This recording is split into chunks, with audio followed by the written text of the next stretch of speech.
Sa Baseco sa Maynila, hinuli ng mga pulis ang humigit kumulang 100 na kabataan na lumabag sa curfew. Balitang hatid ni Bam Alegre Exclusive.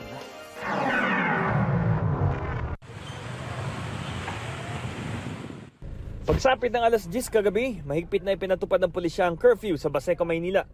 Ang mga kabataan nakita sa lansangan, isa-isang tinipon ng pulisya at dinala sa covered court ng barangay.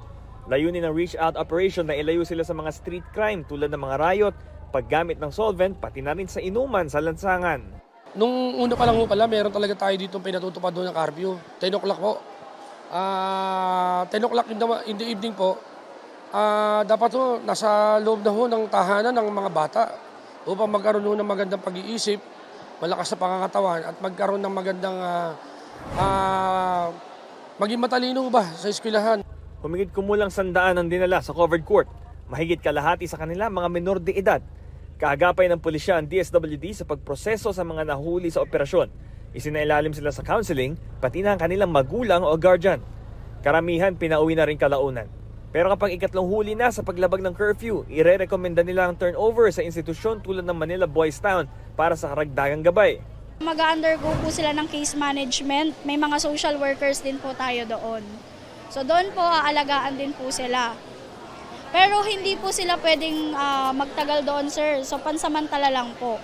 Kaya po ang gagawin po naming mga social worker dito sa community is bibigyan po namin ng intervention yung mga magulang po nila, sir.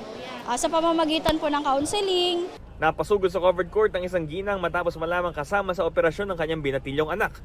Lumabas lang daw ng bahay ang anak niya dahil hindi nagustuhan ng ulam. Umaasa siyang magtatanda na ang anak.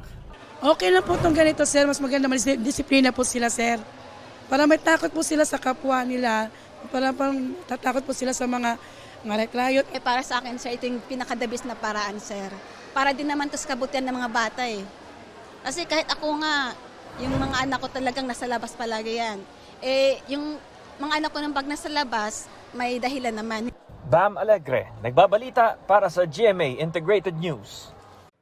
Mga kapuso, para sa mga maiinit na balita, mag-subscribe sa GMA Integrated News sa YouTube.